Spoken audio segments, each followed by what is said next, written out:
गौतम बुद्ध के अनुसार मौन रहने की शक्ति इतनी ज्यादा है कि यह आपकी सारी चिंता, आपके सारे टेंशन और आपके सारे तनाव को चुटकी में खत्म कर देती है और आपको एक ऐसा मनुष्य बना देती है जिस मनुष्य से बात करने के लिए दूसरे लोगों की बहुत इच्छा होती है। एक बार गौतम बुद्ध अपने आश्रम में अपने सभी शिष्यों को शिक्षा दे रहे थे कि दुनिया की सबसे तेज छुरी हमारी जबान है और दुनिया के सबसे खतरनाक हथियार हमारे शब्द है, जो बिना किसी का खून बहाए लोगों को अंदर ही अंदर मार सकते हैं।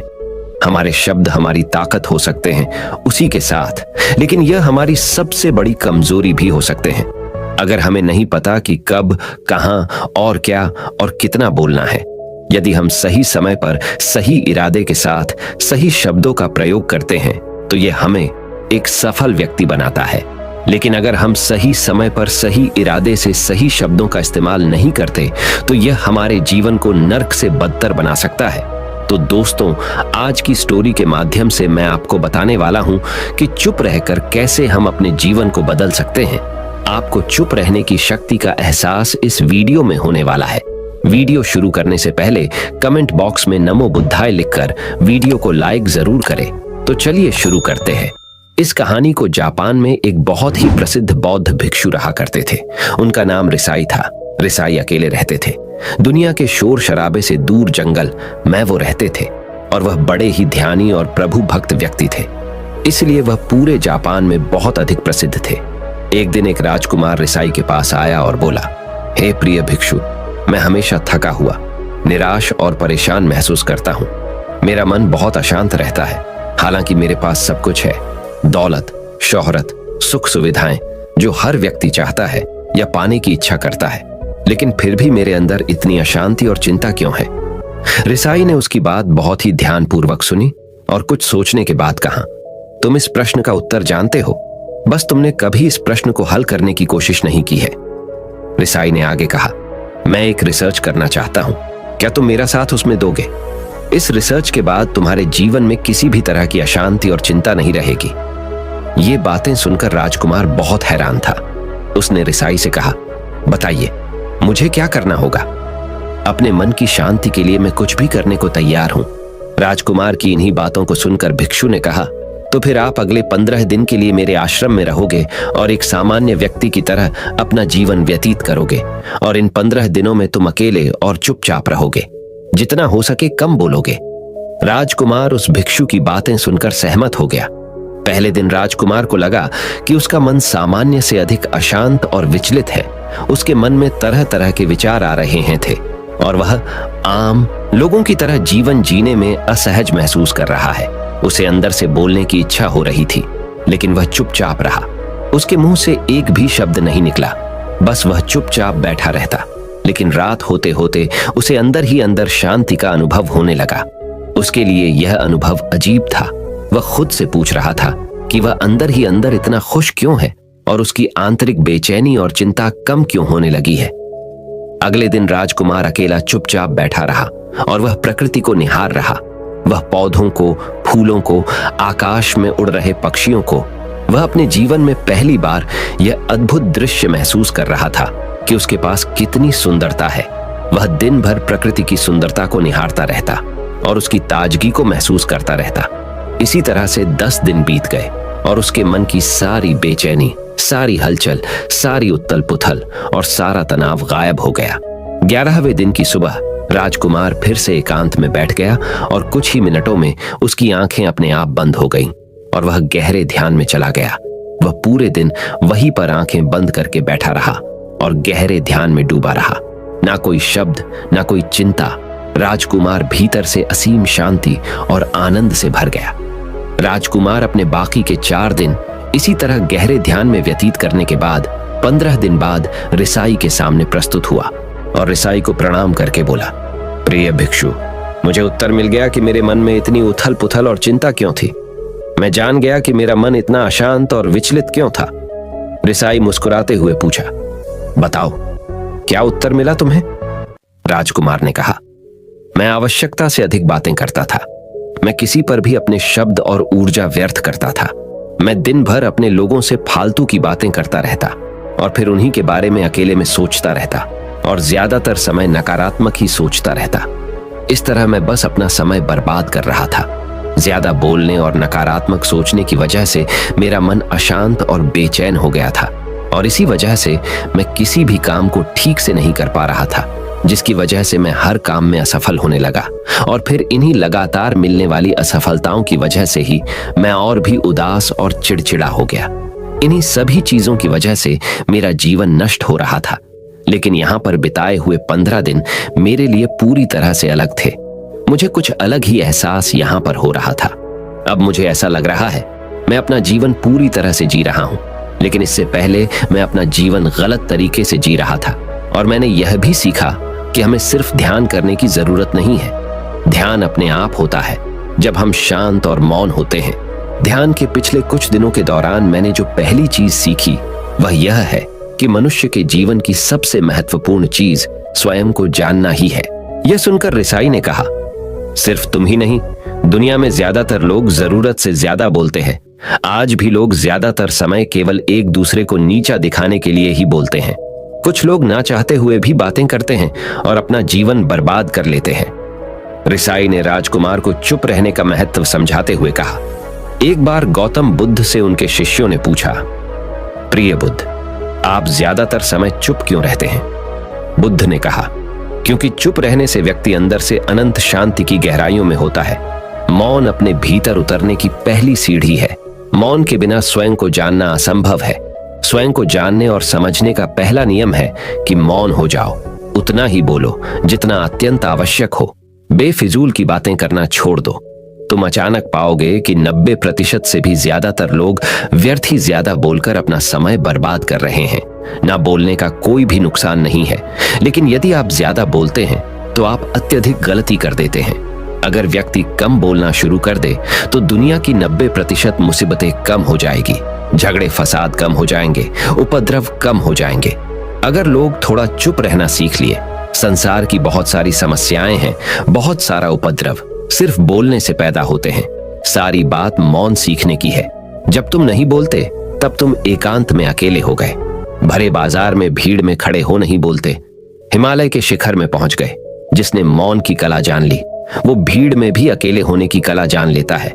एकांत में तो आदमी स्वर्ग में है। दूसरे की उपस्थिति ही बेचैनी पैदा करती है। पहले तुम्हें चुप रहने की शक्ति को धारण करना होगा। इससे तुम अधिकतर ऊर्जा को बचा लोगे और फिर इस स्थिति में पहुंच जाओगे कि तुम कम बोलने लगोगे। अगर तुम किसी के यहां पर जा रहे हो और परेशान हो जाओ तो ऐसे में उचित है कि आंखें बंद कर लो और अपने में खो जाओ। वहां से आपको ताजगी महसूस होगी, क्योंकि तुम्हारे अंदर ही जीवन का वो स्रोत छिपा हुआ है। वह किसी दूसरे में नहीं है। इसके बाद राजकुमार उस रिसाई से पूछते हैं, आखिर कौन हमें अपने अंदर तक लेकर जाएगा? ये बातें सुनकर रिसाई बुद्ध कहते हैं, तुम्हें स्वयं ही अपने अंदर उतरना होगा और वहीं से परम राज्य जीवन का आनंद ले पाओगे। आनंद का यहीं से जन्म हुआ है। यहीं से तुम मौत में डूब जाओगे। यही तुम्हारा सूरज उदय होगा और यहीं से अस्त होगा। इसी प्रकार तुम बार बार इबकी लगाओ। जब भी तुम इबकी लगाकर लौटोगे वहां से तुम पाओगे फिर ताजगी भरी जीवन की नई संपदा मिलेगी। इस नई शक्ति के जन्म होने से तुम्हारी थकान गई, उदासी गई, चिंता गई। जैसे कोई स्नान करके लौटता है तो शरीर शीतल हो जाता है, शांत हो जाता है। ऐसे ही जब कोई भीतर से साफ होकर वापस आता है, मौन में स्नान करके लौटता है, तो समस्त अस्तित्व, समस्त व्यक्तित्व शांत और मौन हो जाता है, आनंदित हो जाता है। जब तुम आंतरिक मौन की उस पराकाष्ठा पर पहुंच जाओगे तब तुम पाओगे कि बोलने से भी तुम्हारा मौन खंडित नहीं होता, वो बना ही रहता है। उसकी एक अंतर्धारा लगातार तुम्हारे भीतर बहती रहती है। तुम बोलते तो हो, तुम शब्द का उपयोग भी करते हो, लेकिन वो तुम्हारे मौन को खंडित नहीं कर पाती। एक बार गहरे मौन में स्थिर हो जाओ, फिर तुम्हारी वाणी में भी मिठास आ जाएगी। तुम्हारा बोलना संगीत पूर्ण होगा, तुम्हारा बोलना सत्य होगा। तुम बोलोगे तो दूसरों पर भी शीतलता छा जाएगी। जैसे ही तुम अंदर से चुप होते हो, तुम इतने शक्तिशाली होने लगते हो कि समाज की निर्भरता तुम छोड़ने लगते हो और तुम्हारे जीवन में एक मस्ती आती है जो केवल दीवानों के जीवन में होती है। तुम्हारे चेहरे पर एक नई रौनक आ जाती है। तुम्हारी आंखें किसी अमृत के समान हो जाती है और तुम अनंत शांति के समुद्र में डूबने लगते हो। इतना कहकर भिक्षु रिझाई ने अपनी बात खत्म की और वो मौन में चले गए। राजकुमार उनका धन्यवाद कर अपने महल में चला गया। दोस्तों, आपने भी अनुभव किया होगा कि बहुत ज्यादा बात करने से दिमाग अशांत हो जाता है, जिससे हम अपने दिमाग पर नियंत्रण खो देते हैं और साथ ही अपना ध्यान भी खो देते हैं। जो लोग बहुत ज्यादा बोलते हैं उनके पास किसी एक काम पर ध्यान केंद्रित करने की काबिलियत नहीं होती। वो अपने किसी भी लक्ष्य पर पूरी तरह से ध्यान केंद्रित नहीं कर पाते। अगर हमारा दिमाग एक जगह केंद्रित नहीं है तो हम जीवन की सच्चाई नहीं समझ पाते और ना ही मनचाही सफलता कभी हासिल कर पाएंगे। इसके अलावा भी आपने देखा होगा कि जो लोग अधिक बोलते हैं वो अक्सर लोगों के बीच हंसी का पात्र बन जाते हैं, और जो लोग कम बोलते हैं और अपनी बात पर कायम रहते हैं उन्हें लोगों से सम्मान मिलता है। लोग उनकी बातों को सुनते हैं और उन पर भरोसा भी करते हैं। जो लोग जरूरत से अधिक बोलते हैं और अपने विचारों के बारे में पक्के नहीं होते, उनका दिमाग स्थिर और विचलित रहता है, शोर से भरा रहता है, और एक अशांत दिमाग वाला व्यक्ति जीवन में किसी भी चीज में सफल नहीं हो पाता, क्योंकि वह किसी भी काम में फोकस नहीं कर पाता। यदि किसी व्यक्ति को यह पता है कि उसे कब, कहां और क्या बोलना है, तो वह व्यक्ति सच में बहुत बुद्धिमान है, और ऐसा व्यक्ति जहां भी जाता है उसका व्यक्तित्व आकर्षण का केंद्र बन जाता है, और वह जो कुछ भी करता है उसमें सफल अवश्य होता है।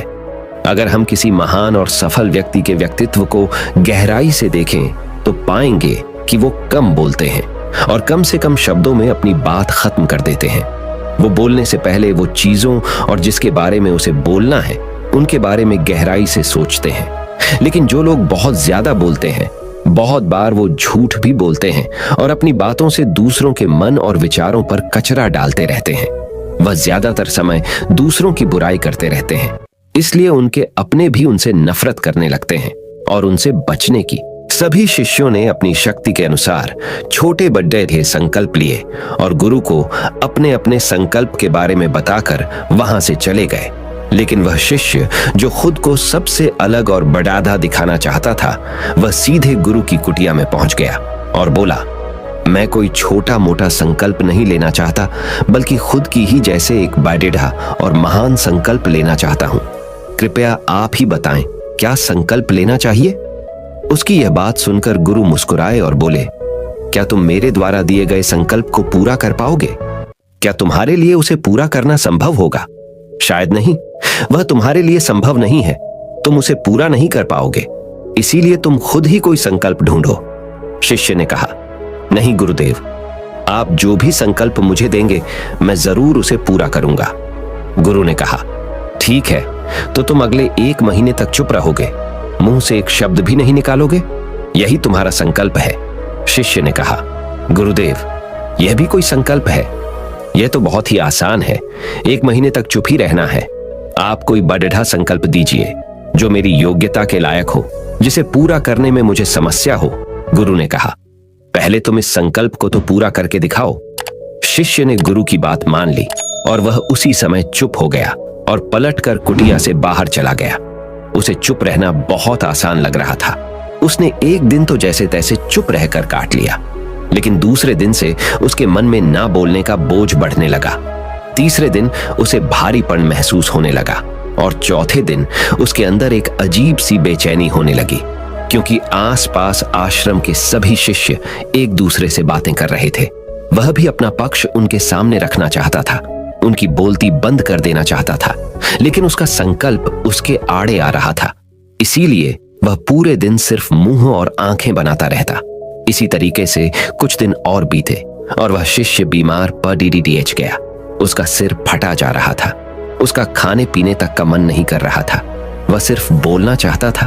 वह गुरु के पास गया और उनके सामने बैठकर लिखकर उन्हें बताया, गुरुदेव, मैं बोलना चाहता हूं, बिना बोले मुझे सांस नहीं आ रही, मेरा दम घुटता जा रहा है, मैं अंदर ही अंदर पागल हुआ जा रहा हूं, मैं क्या करूं? संकल्प तोड़ दूं क्या? यह पढ़कर गुरु मुस्कुराए और बोले, संकल्प तो तोड़ने के लिए ही होते हैं, लेकिन जो अपने संकल्प को पूरा कर लेता है वही अपनी आंतरिक शक्ति को बढ़ाता है, और जो अपनी आंतरिक शक्ति को बढ़ा लेता है वह समाज और जागृति की राह पर आगे भी आज जाता है। संकल्प का लेना भी तुम्हारे हाथ में था और इसे तोड़ना भी तुम्हारे ही हाथ में है। तुम्हारे बहुत से भाई अपने संकल्प को तोड़कर अपनी पुरानी दिनचर्या पर वापस आ चुके हैं। अगर तुमसे नहीं हो पा रहा तो तुम भी संकल्प तोड़कर अपनी पुरानी दिनचर्या पर वापस जा सकते हो। लेकिन याद रहे, अगर आज तुम इस छोटे से संकल्प को नहीं संभाल पा रहे तो तुम अपनी बाकी की पूरी जिंदगी को कैसे संभाल सकोगे? बाकी फैसला पूरी तरह से तुम्हारे हाथों में है। गुरु की यह बात उस शिष्य के दिल में चोट कर गई। वह बिना कुछ बोले वहां से वापस चला गया और खुद को अपनी कुटिया में बंद कर लिया। वह केवल अपने जरूरी कामों के लिए ही कुटिया से बाहर निकलता, बाकी सारे समय कुटिया के अंदर ही बैठा रहता। 15 दिन बीत चुके थे और आश्रम के लगभग सभी शिष्यों का संकल्प अब तक टूट चुका था, लेकिन उसका संकल्प अभी भी जारी था। संकल्प लेने के बाद से अब तक उसने एक शब्द भी नहीं बोला था। सारा आश्रम हैरान था कि इतना बोलने वाला इंसान चुप कैसे हो गया। 15 दिन बीतने के बाद वह दोबारा अपने गुरु के पास गया और लिखकर बताया है, गुरुदेव, मैं बाहर से तो चुप हूं, लेकिन मेरे भीतर बहुत सी आवाजें हैं, बहुत सी चीख पुकार और शिकायतें हैं। मैं अंदर ही अंदर बात करता रहता हूं। मेरा मन तरह तरह के प्रश्न पूछता रहता है। मैं बाहर से जितना मौन हूं, भीतर से उतने ही शोर शराबे से भरा हुआ हूं। क्या इस तरह से मेरा संकल्प अभी भी जारी है? गुरु ने कहा, हाँ, तुम्हारा संकल्प अभी भी जारी है, लेकिन जब तक लोगों की यह आवाजें तुम्हारे कानों में पेडी देती रहेंगी, तुम्हारा मन बोलता रहेगा, क्योंकि इसे तो आदत है बोलने की। तुम भले ही बाहर से चुप रहो, लेकिन तुम अंदर ही अंदर बोलते रहोगे। तुम्हें इन बातों से, इन आवाजों से दूर जाना पड़ी रहेगा। शिष्य गुरु को प्रणाम कर वहां से चला जाता है और सुबह होते ही अपनी कुटिया छोड़कर जंगल की तरफ चला जाता है। कई दिन बीत जाते हैं, संकल्प का समय भी पूरा हो जाता है, लेकिन शिष्य लौट कर नहीं आया। आश्रम में सभी को डर था कि कहीं जंगली जानवर ने उसे खा ना लिया हो। इस बीच उसे ढूंढने की बहुत कोशिश की गई, लेकिन वह कहीं नहीं मिला। सभी गुरु भाइयों ने मान लिया था कि जंगली जानवरों ने उसे अपना शिकार बना लिया है, लेकिन गुरु को ऐसा नहीं लगता था। एक दिन आश्रम का एक अन्य शिष्य गुरु के पास आया और बोला, गुरुदेव, हमारे उस अधिक बोलने वाले भाई के साथ क्या हुआ होगा? क्या जानवर ने उसे मार दिया होगा? गुरु ने कहा, हो सकता है कि जानवरों ने उसे अपना शिकार बना लिया हो, लेकिन उसके न लौटने की एक दूसरी वजह भी हो सकती है। शायद उसे वह मिल गया है जिसके लिए वह गया था। फिर शिष्य ने पूछा, गुरुदेव, क्या ज्यादा बोलना इतना हानिकारक होता है? गुरु ने कहा, इंसान के जीवन के बहुत सारे दुखों में से एक दुख यह भी है कि वह कभी चुप नहीं रह सकता, हमेशा कुछ ना कुछ बोलता ही रहता है। सिर्फ हमारे बोलने के कारण हमारे आधे से ज्यादा दुख पैदा होते हैं। परिवार के अधिकतर झगड़ों की वजह हमारा बेमतलब बोलना ही होता है। हम में से कोई भी चुप नहीं रहना चाहता। हम बस सामने वाले को सुना देना चाहते हैं। जो भी हमारे मन में है सब निकालकर उसके मन में बैठा देना चाहते हैं। उसे समझा देना चाहते हैं कि देख, तू गलत है और मैं सही। और इस तरीके से सब एक दूसरे की सडड ही गली बातों को ग्रहण कर रहे हैं। इस तरीके से सुनने और सुनाने का यह काम जिंदगी भर चलता रहता है।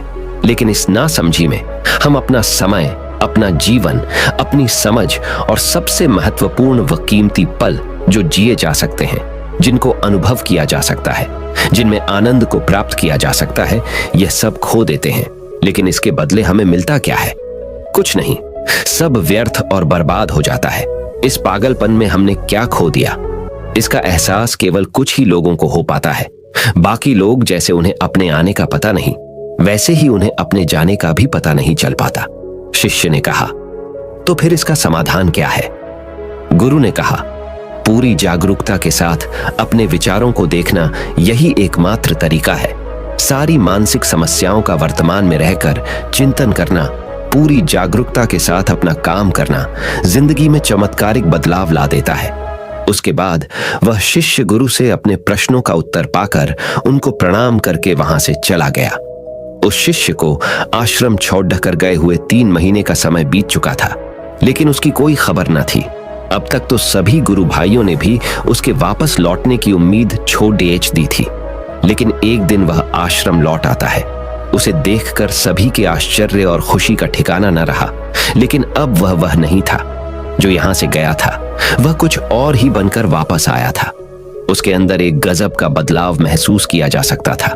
उसके चेहरे पर एक गजब का ठहराव और आंखों में बनी शांति थी। आश्रम में आते ही सभी गुरु भाइयों ने उसे चारों तरफ से घेर लिया और बातें करने लग गए। वह भी अपने गुरु भाइयों से बातें करने लगा। उससे बात करने वाले सभी ने यह अनुभव किया कि अब वह पहले जैसा उतावला और बातूनी नहीं रह गया था। उसके मुंह से एक एक शब्द बहुत ही सुलझे हुए और मधुरता के साथ निकल रहे थे। थोड़ी देर तक गुरु भाइयों से बात करने के बाद वह सीधा गुरु की तरफ चला गया। उसने गुरु के चरण छुए और कहा, गुरुदेव, क्या मैं अब भी मौन हूं? क्या अब भी मेरा संकल्प जारी है? गुरु ने कुछ देर तक शिष्य की आंखों में बड्ढे ध्यान से देखा और कहा, हां, तुम अब भी मौन हो। तुम्हारे मुंह से एक भी शब्द निकल नहीं रहा और तुम्हारा संकल्प अभी भी जारी है। शिष्य ने कहा, गुरुदेव, जब मैं आश्रम से गया तो मैं मुंह से तो चुप था, लेकिन मेरे अंदर बहुत सी आवाजें थीं, मन में बहुत से प्रश्न थे और वह बंद नहीं हो रहे थे। तो मैं जंगल में चला गया, इस उम्मीद से कि वहां मुझे शांति मिलेगी और मेरे मन की बकबक कम हो जाएगी। लेकिन मैं जितना एकांत में जाता गया, मेरे अंदर की आवाज उतनी ही तेज होती गई। मेरे भीतर की पुरानी से पुरानी आवाज मुझे सुनाई देने लगी। तब जाकर मैंने महसूस किया कि मैं कितना गलत कर रहा था। जब मैं अपने परिवार वालों, दोस्तों को और गुरु भाइयों को बुरा भला कहता था तो उस समय मुझे लगता था कि मैं सही कह रहा हूं। जब मैं गुरु भाइयों की एक दूसरे से चुगली करता था और उनका मजाक बनाता, तब भी मुझे यही लगता था कि मैं उनसे बेहतर हूं और मैं सही कर रहा हूं। लेकिन उस दिन मैंने पहली बार महसूस किया कि मैं कितना गलत बोलता था। काफी दिनों तक ये आवाजें, ये शिकायतें मेरे अंदर चलती रही, लेकिन धीरे धीरे करके एक दिन ये सारी आवाजें मेरे अंदर से समाप्त हो गई। अब मैं भीतर से भी मौन हो गया। उस घने जंगल में बाहर से कोई बोलने वाला था नहीं और भीतर कोई आवाज बची ही नहीं थी, और मैं उस दिन पहली बार मौन का सही अर्थ समझा। मेरे चारों तरफ बहुत शांति थी। हालांकि अभी भी कुछ आवाजें आ रही थी जो पहले भी आती थी, लेकिन मैं उन्हें सुन नहीं पाता था। पर अब वह सभी आवाजें मुझे स्पष्ट रूप से सुनाई दे रही थी। हवा के चलने की आवाज, चिड़ियों के चहकने की आवाज और पानी के बहने की आवाज, ये सभी आवाजें मैंने पहली बार पूरे होशपूर्वक सुनी। अपने चारों तरफ इतनी शांति मैंने पहले कभी महसूस नहीं की थी। तो इस शांति को भंग करने के लिए मैंने पहली बार अपने मुंह से कोई शब्द निकाला। मैं चिल्लाया, हे ईश्वर, ये कैसी शांति है? सभी कुछ इतना शांत क्यों है? ऐसा क्या हो गया? लेकिन मेरे चिल्लाने के बाद भी शांति भंग नहीं हुई। सब कुछ पहले जितना ही शांत था, बाहर भी और भीतर भी। हे गुरुदेव, मैंने अपने गुरु भाइयों से बात की, मैंने आपसे बात की। मैं बोल रहा हूं, मैं चल रहा हूं, मैं सब कुछ देख रहा हूं, लेकिन मैं अपने भीतर एकदम एकांत में हूं, मौन में हूं। भीड़ डैच में होता हूं, तब भी भीतर से अकेला एकांत में होता हूं। जब मैं खुद में भी शोर करना चाहता हूं, तब भी एकांत में ही होता हूं। अब सब दिखाई पड़ी डाहने लगा है, सब सुनाई पड़ी डाहने लगा है। गुरु ने कहा, जब तक हम बाहर की तरफ बोलते रहेंगे, भीतर अशांति ही रहेगी। लेकिन जिस दिन हम भीतर की तरफ मुड्डाह जाएंगे, तब हमारे मुंह से कुछ भी निकलेगा, हम शांत ही रहेंगे। दुनिया में जितनी भी बुराइयां हैं, ज्यादातर हमारे बोलने से ही उत्पन्न होती है, क्योंकि हम चुप रहना नहीं चाहते। हम जितनी जरूरत है उससे कहीं ज्यादा बोलते हैं। हम सामने वाले को सुनना नहीं चाहते, बल्कि उसकी बोलती बंद कर देना चाहते हैं। उसे समझा देना चाहते हैं कि मैं कौन हूं, मैं क्या कर सकता हूं। और यही हमारी जिंदगी का मकसद बनकर रह जाता है। हमारी सारी ऊर्जा व्यर्थ के बोलने में बर्बाद होती रहती है। ऐसे ही समाज में लोगों का जीवन दुखों से भर जाता है, जो हमेशा एक दूसरे को सुनाने में लगे रहते हैं। कभी एक दूसरे को सुनना नहीं चाहते, समझना नहीं चाहते, और चुप रहना तो उन्होंने कभी सीखा ही नहीं, क्योंकि चुप रहना उन्हें छोटा महसूस करवाता है। दुनिया की सभी लड़ाइयों का कारण हमारा बोलना ही है। इसलिए हमें सिर्फ उतना ही बोलना चाहिए जितना जरूरी हो, क्योंकि व्यर्थ का बोलना ऊर्जा को नष्ट करना है, और यह बोलना ही हमें कभी अपने भीतर की ओर लौटने नहीं देता, क्योंकि यह हमें बाहर की ओर खींच कर रखता है। और बाहर है ही क्या इस संसार के अलावा। लेकिन अगर अपने भीतर के संसार की ओर मोड़ना है तो इस मुंह को बंद ही रखना चाहिए। इसीलिए जितने भी बुद्ध हुए, आत्मज्ञानी हुए, वह सभी एकांत की ओर भागे, ताकि उन्हें ज्यादा न बोलना पड़ी डेहे, ज्यादा सुनना न पड़ी डीहे। वह एकांत में रहे और शांत रहे, इसीलिए आसानी से भीतर की यात्रा कर पाए। लेकिन अगर कोई चाहे तो इस संसार में रहकर भी एकांत में रह सकता है, शांत रह सकता है। लेकिन इसके लिए उन्हें अपनी ऊर्जा बचानी होगी, जिसे वह अब तक अपने व्यर्थ के शब्दों में बर्बाद कर रहे थे। दोस्तों, इस कहानी की सीख यही है कि व्यर्थ का बोलना ऊर्जा को नष्ट करना है। ज्यादा और व्यर्थ बोलना ही हमें अपने भीतर की ओर लौटने नहीं देता, क्योंकि यह हमें बाहर की ओर झुकाए रखता है। और जिन्हें भीतर की यात्रा करनी है उन्हें अपने मुंह को बंद ही रखना चाहिए। मुझे उम्मीद है कि आपको यह कहानी पसंद आई होगी।